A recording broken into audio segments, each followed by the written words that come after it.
Nah, ini saya terakhir adalah tentang generasi yang tangguh menghadapi masa depan.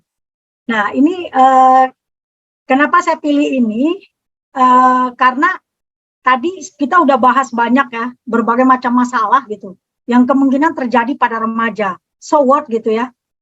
Bagaimana nih kalau remaja kita sampai terjatuh kepada yang tadi semua itu ya? Alangkah menyedihkannya generasi masa depan kita kalau begitu gitu kan ya. Makanya saya mengambil tema judul ini ya, generasi yang tangguh menghadapi masa depan. Mudah-mudahan kita bisa siapkan gitu, sehingga tidak mengalami hal-hal tadi yang telah disampaikan oleh teman-teman sebelumnya ya. Nah, ini pertama saya mau bertanya dulu nih, karena kita berbicara masa depan, maka saya mau bertanya dulu kepada audiens nih semuanya. Ayo, apa yang akan terjadi pada masa yang akan datang?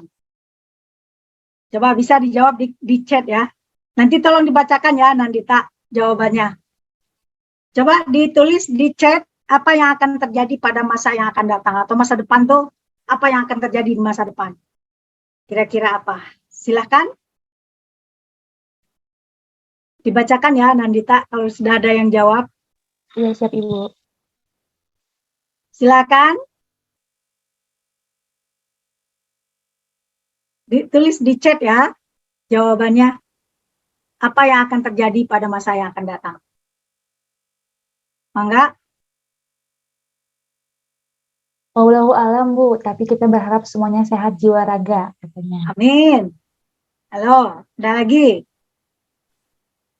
Yuk, Bapak Ibu sekalian semuanya diramaikan kolom komentarnya. Katanya ada Ayo diramaikan. Bu, katanya. Kolom chatnya, silakan. Apa yang akan terjadi pada masa yang akan datang?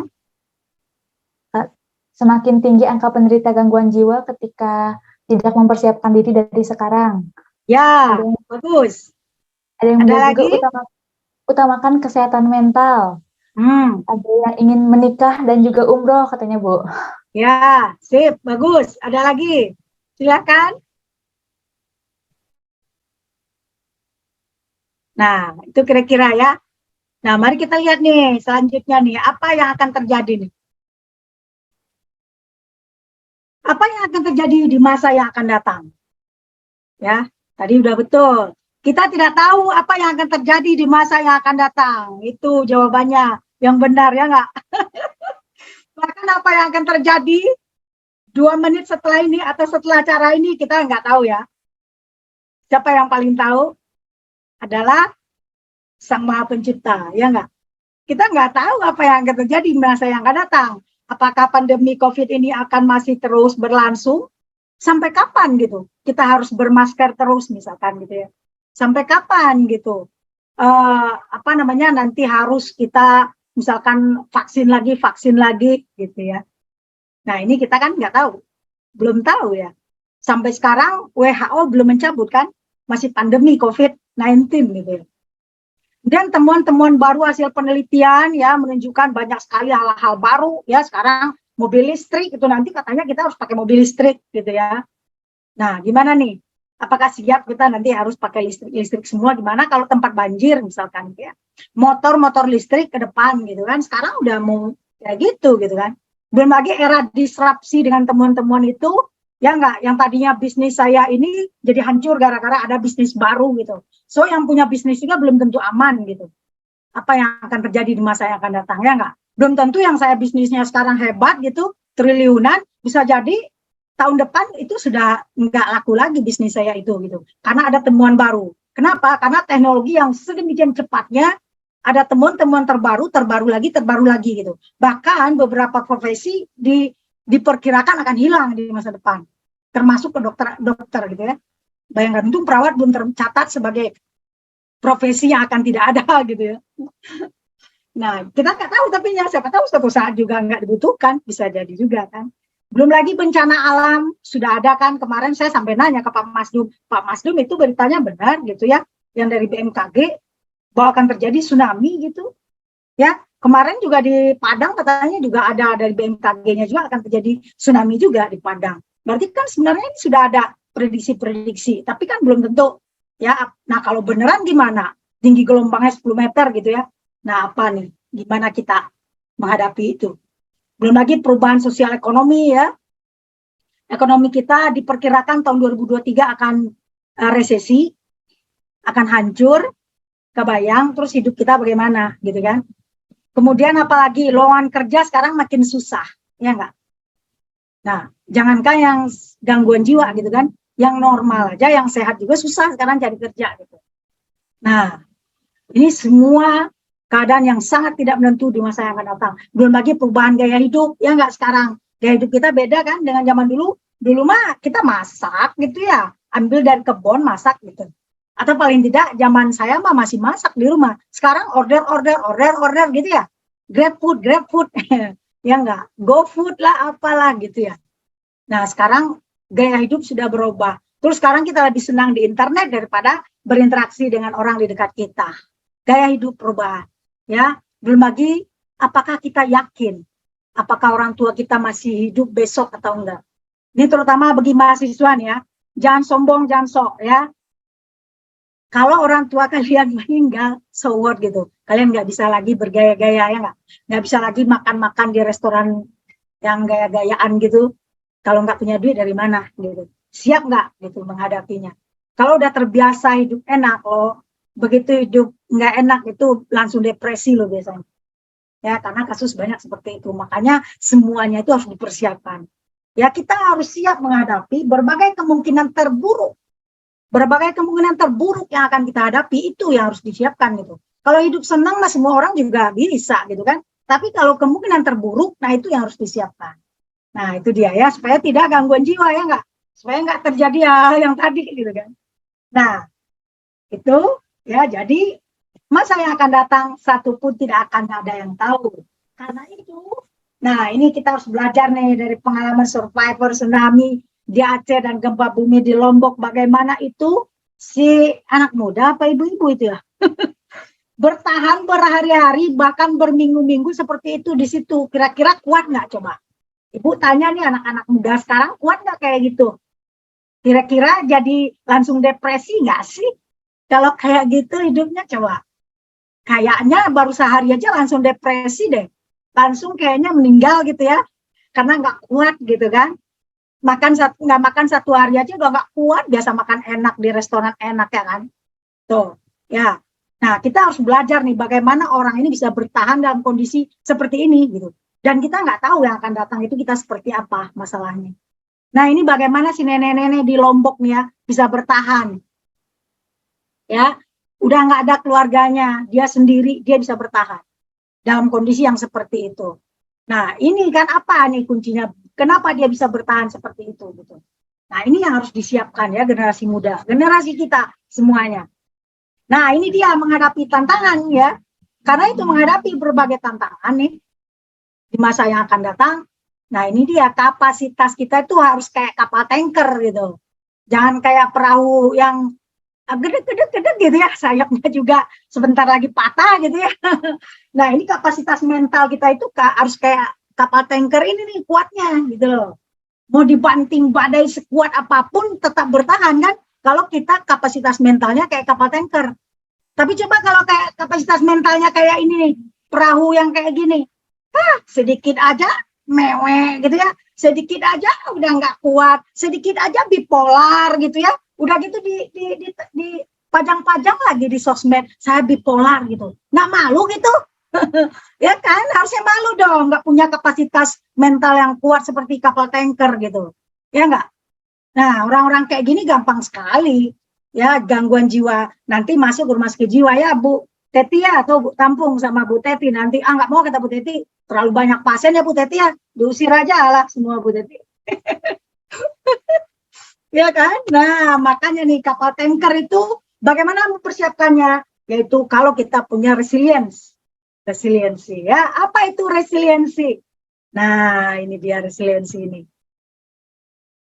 Resiliensi itu adalah daya lenting. Jadi kalau kayak bola ya, bola kalau kita pukul ke bawah, melenting ke atas kan. Coba kalau bubur di templokan ke bawah langsung berat biayanya. Nah, anak muda sekarang banyaknya kayak gitu. Atau strawberry dilempar ke bawah langsung biye gitu kan, nggak kayak bola gitu. Nah, kalau orang punya mental kapal tanker, dipukul ke bawah, lentingnya lebih tinggi ke atas malah gitu loh. Malah semakin kuat gitu. Jadi dikasih cobaan, dikasih ujian tuh bukannya tambah rendah mentalnya, tapi malah tambah hebat gitu. Tambah kuat dia menghadapi tantangan hidup. Nah, itu dia ya. Ini dia resiliensi ya, kapasitas individu untuk menghadapi, mengatasi, memperkuat diri dan tetap melakukan perubahan sehubungan dengan ujian, kondisi yang sulit, trauma yang dialami. Jadi semakin dipukul ke bawah, semakin dia melenting ke atas. Semakin berat beban hidupnya, semakin kuat mentalnya gitu loh. Nah, itu resiliensi ya.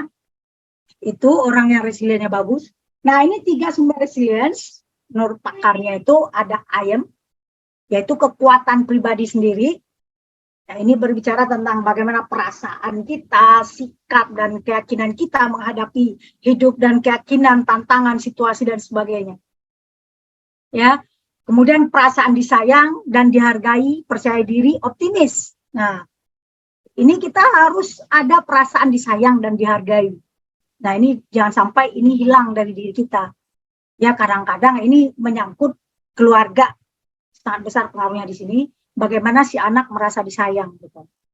Ya, jangan sampai anak merasa bahwa dia itu jadi beban orang tuanya misalnya gitu ya, atau dia nggak mampu memenuhi tuntutan orang tuanya misalkan, atau malah dia merasa bersalah secara batinnya, tapi mungkin dia di hadapan orang tuanya seperti dia kayak it's okay gitu, nggak ada masalah, padahal dia di dalam hatinya dia sangat merasa bersalah terhadap orang tuanya. Biasanya ini kepada orang-orang tua yang otoriter, yaitu anaknya nggak ya seolah-olah dia patuh gitu ke orang tuanya, padahal di balik itu dia melakukan banyak kesalahan dan itu membuat dia merasa bersalah. Nah, ini maka resiliensinya akan jelek sekali orang kayak gitu. Ya, kemudian percaya diri. Nah, ini akibatnya juga dari yang tadi. Jadi dia jadi tidak percaya diri, bahkan dia akhirnya tidak optimis terhadap masa depan. Gitu, karena dia tidak percaya diri kan. Nah, kemudian I care nih. Apa yang saya mampu. Jadi di samping tadi ada diri sendiri, perasaan dan sebagainya itu, maka apa yang kita harus punya keterampilan apa gitu. Nah, orang-orang yang resilient itu dia punya keterampilan sosial dan interpersonal yang baik. Ya. Berkomunikasi secara asertif, kemudian problem solving oriented, kemudian dia mampu mengelola perasaannya, tidak gampang emosi gitu ya. Kalau ada sesuatu yang omongan tidak enak atau sesuatu di media sosial itu menyentil dirinya, dia nggak langsung emosi gitu. Nah, ini keterampilan-keterampilan ini yang harus dipunyai juga. Ya, baru kita bisa resiliensi. Ya, kemudian apa yang dipunya, dukungan sosial yang didapatkan. Jadi kita resiliensi itu bukan hanya tergantung pada diri kita, juga ada dukungan apa enggak kitanya gitu loh. Ya, baik dari keluarga maupun tetangga maupun dari luar lingkungan yang lebih luas. Baru bisa resiliensinya jadi lebih kuat gitu ya. Nah, kemudian ini selanjutnya komponen resiliensi. Ya, ada 3 komponen resiliensi secara garis besar ya, ada 3. Yang pertama itu adalah emosional kompeten, kompetensi secara emosional. Jadi orang yang resilient itu dia punya kompetensi secara emosional, kompeten secara emosional. Apa aja? Dia punya konsep diri yang positif, ya. Nah, orang yang mempunyai konsep diri yang positif, maka dia akan bisa tangguh gitu. Dia bisa punya daya lenting yang bagus. Karena apa? Karena dengan dia punya konsep diri yang positif, dia bisa melakukan hal yang positif juga gitu. Dia memandang dirinya dulu nih gimana gitu. Kalau dia sudah memandang dirinya negatif duluan, maka perasaannya, sikapnya, kemudian perilakunya itu akan negatif gitu terhadap orang lain gitu. Nah, misalkan aja ya, saya nih misalkan ya ada remaja ya, dia udah merasa insecure gitu ya. Konsep diri yang negatif kan. Insecure itu sebenarnya bahasannya juga panjang ya. Kemarin saya bahas sih waktu penyuluhan tentang internet addiction ya. Itu insecure itu akan membuat konsep diri yang negatif, merasa diri, harga diri rendah. Kenapa? Karena yang dilihat di dalam medsos itu kan tampilan-tampilan orang yang jalan-jalan kemana gitu, sukses apa, susah apa. Jadi kan kita merasa dia insecure. Aduh, saya nggak ada apa-apanya gitu kan. Nah, dengan konsep diri yang negatif itu, maka dia akan menjadi lemah jiwanya gitu. Ya. Kemudian orang yang resilient itu dia punya otonomi, ya, tidak tergantung ya kepada orang lain. Kemudian internal locus control, dia punya kontrol terhadap dirinya sendiri, ya, itu internal locus control. Dia yang mengontrol dirinya, bukan di luar dirinya gitu. Ini internal locus controlnya sangat baik sehingga dia mampu mengambil keputusan sendiri gitu, ya. Kemudian sense of humor, orang yang resilient itu dari sisi emosional kompetensinya dia punya sense of humor juga, ya. Jadi kalau orang yang hidupnya selalu tegang gitu, nah itu juga nggak akan bisa resilience. Dengan humor itu maka lebih rileks dalam mengambil keputusan. Dan spiritualnya biasanya orang-orang ini sangat kuat gitu ya. Dia punya keimanan yang bagus, dia punya ibadah yang baik gitu, sehingga dia keyakinannya kuat kepada Sang Pencipta, sehingga dia punya yang namanya kesabaran gitu, dalam menghadapi segala sesuatu. Nah, ini emotional competence yang harus dipunyai ya bagi orang-orang yang mampu untuk resilience, tangguh dalam menghadapi segala ujian hidup. Kemudian harus punya juga sosial kompetensi ya, di samping kompetensi secara emosional juga harus kompetensi secara sosial. Nah, ini apa aja kompetensi secara sosial ini? Tadi komunikasi, mampu berkomunikasi secara baik dengan orang lain ya, tidak agresif gitu ya. Nah, ini bahayanya kalau kebanyakan main internet juga gitu ya, jadi agresif gitu komunikasinya. Karena emosinya selalu tidak stabil gitu. Melihat tayangan-tayangan itu membuat komunikasi tidak stabil sehingga cenderung agresif dalam berkomunikasi. Dan relasi, nah orang resilient kalau banyak relasinya gitu kan, banyak yang bisa bantu gitu. Dan empati, harus punya empati kepada orang lain, kepada teman, kepada masyarakat sekitar, ya kan? Itu harus ada empati, mampu. Mungkin teman-teman semua pasti sudah tahu ya, apa itu empati, apati, dan simpati ya. Empati itu mampu merasakan apa yang dirasakan orang lain tanpa larut di dalamnya. Dan benevolence, nah ini kalau dalam hubungan sosial harus saling menguntungkan kita dengan orang lain. Jangan kita aja yang menguntungkan diri sendiri gitu. Malah yang lebih parah kalau kita memanipulasi orang lain untuk kepentingan diri kita. Wah, itu parah banget ya. Kalau ketahuan, waduh langsung itu mah dipecat jadi temannya. Kemudian orang resilient itu dia future oriented. Nah, ini dia.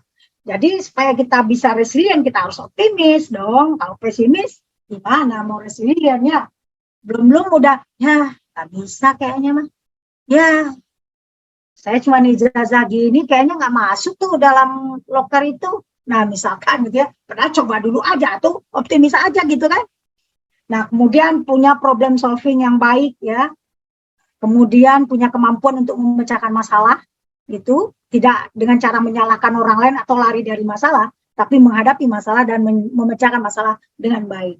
Kemudian orang yang future oriented ini dia kritis terhadap kejadian-kejadian yang ada gitu. Di sini penting critical thinking ini agar kita tidak terkecoh oleh apa-apa yang ada di internet sekarang. Karena banyak sekali yang sepertinya hebat, sepertinya ini ternyata penipuan. Nah, ini makanya di sini perlu critical thinking ya. Kemudian fleksibel dan adaptif, orang yang bisa resilient adalah orangnya yang fleksibel dan adaptif terhadap apapun yang terjadi itu di masa yang akan datang itu gitu ya. Atau apapun yang berubah di sekelilingnya gitu. Jadi fleksibel. Jangan sampai kita kebiasaan hidup enak gitu, begitu ada bencana dikit udah susah, langsung gangguan jiwa misalkan gitu ya. Itu nggak fleksibel, nggak adaptif ya. Dan berteman juga kita fleksibel, berteman sama siapa aja. Jangan hanya dengan gengnya doang. It's not my circle. Nah, ini parah nih kalau udah kayak gini ya. Tidak fleksibel ya. Kemudian sense of purpose, kita harus punya tujuan yang jelas. Kemudian harus proaktif. Ya, ketika ada suatu masalah atau ada suatu kesempatan harus cepat gitu, proaktif. Mencari solusi dan memecahkan masalahnya. Nah, itu 3 itu ya yang harus dipunyai. Kemudian ini sedikit tentang apakah seseorang itu bisa resilient secara instan, gitu. Ya, tiba-tiba dia bisa resilience gitu. Kira-kira gimana? Coba kita chat, ada lihat chatnya. Kira-kira seseorang bisa resilient secara instan nggak ya?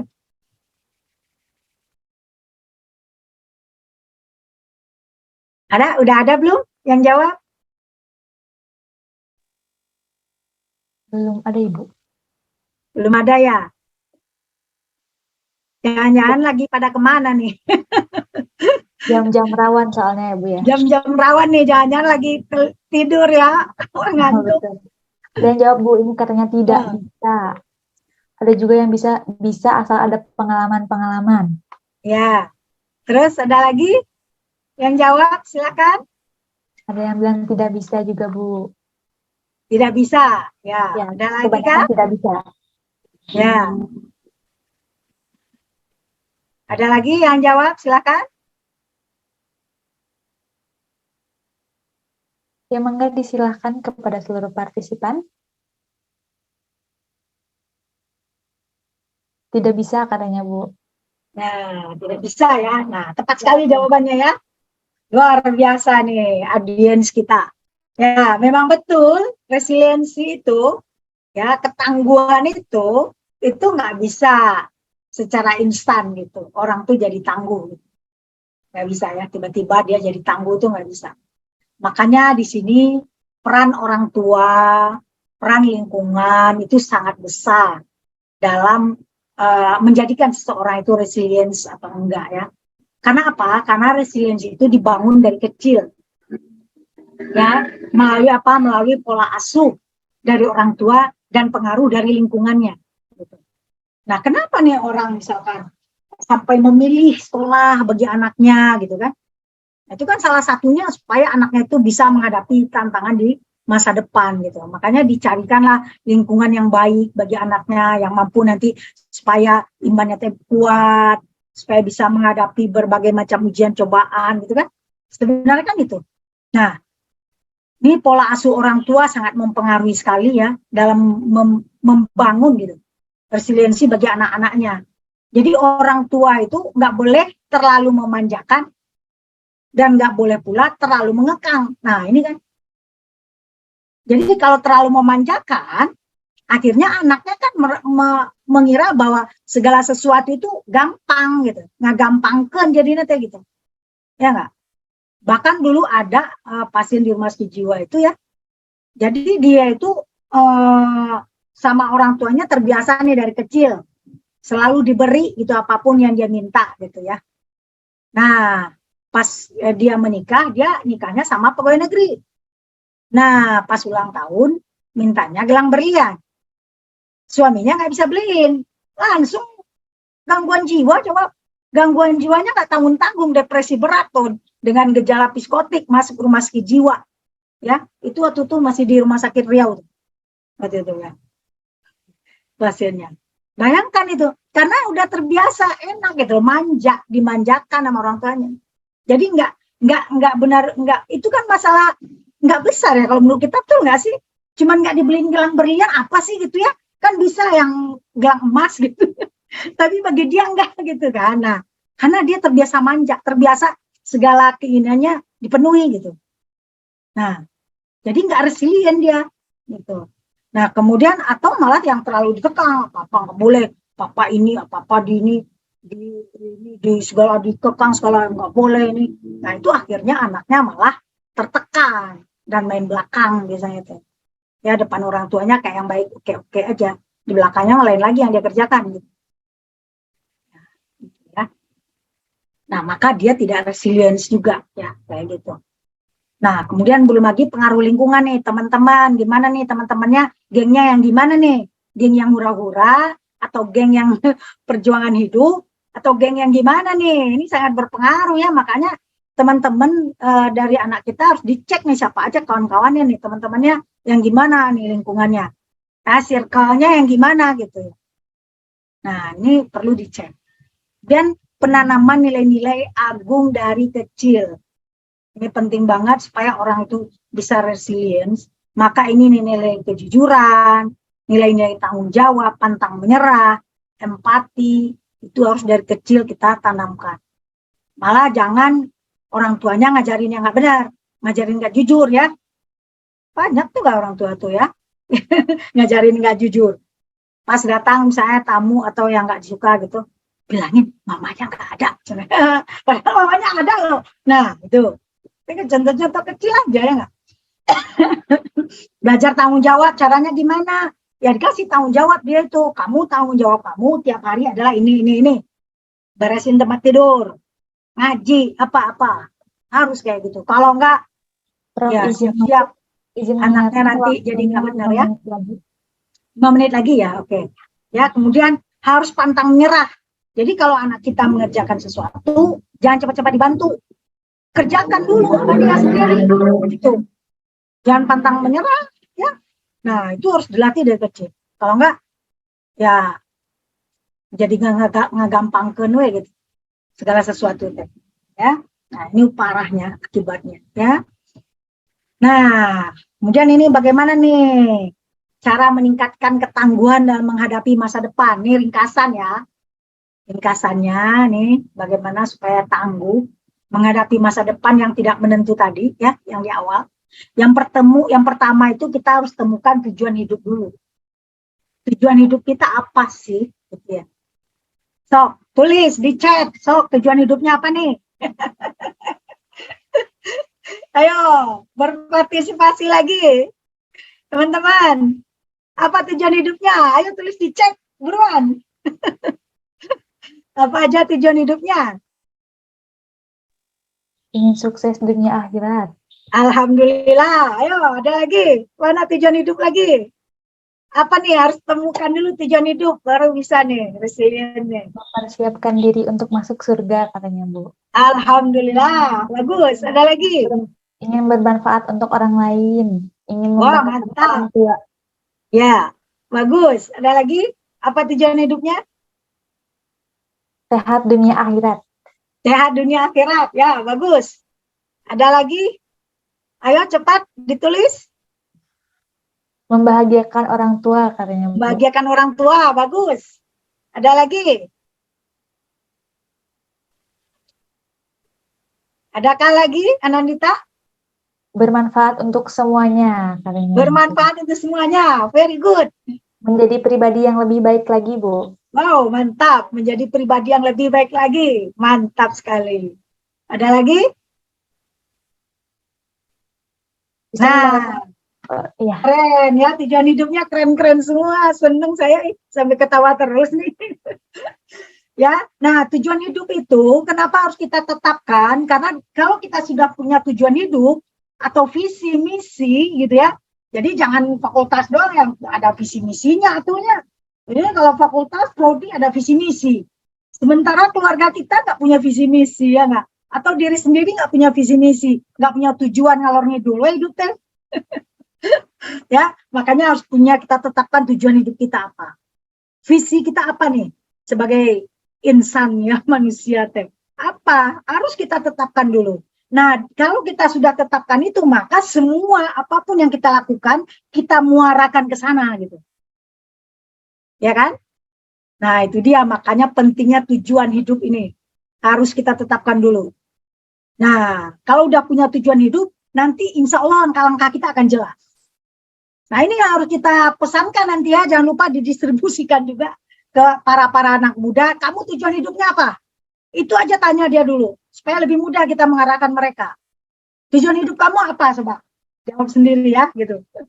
Nah, setelah itu, setelah kita tanya tujuan hidupnya apa, kita tanya apa langkah-langkah yang kamu lakukan untuk mencapai tujuan hidup itu, gitu.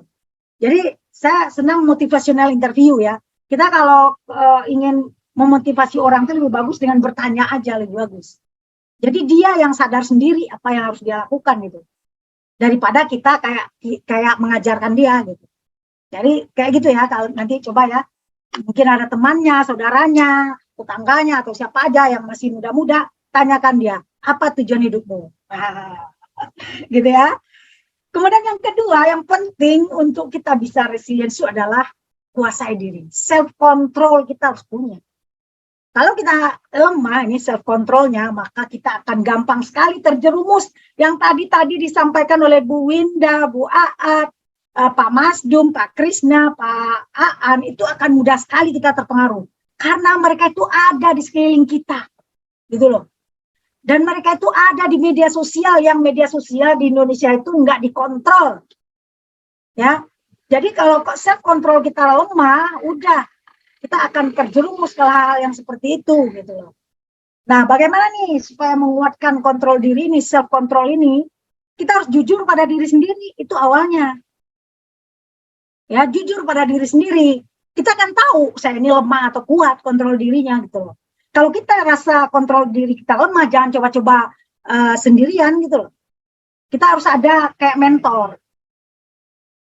Ya, kita harus punya mentor sebagai anak muda atau sebagai ini ya. Bahkan walaupun kita udah tua, kadang-kadang kalau kita rasa self control kita rendah, lemah, kita harus punya mentor gitu loh. Yang orang yang memang mentor itu adalah orang yang memang punya self controlnya yang sangat bagus. Ya, indikatornya apa? Kita lihat aja dia kalau bicara gimana, prinsipnya kuat nggak gitu loh.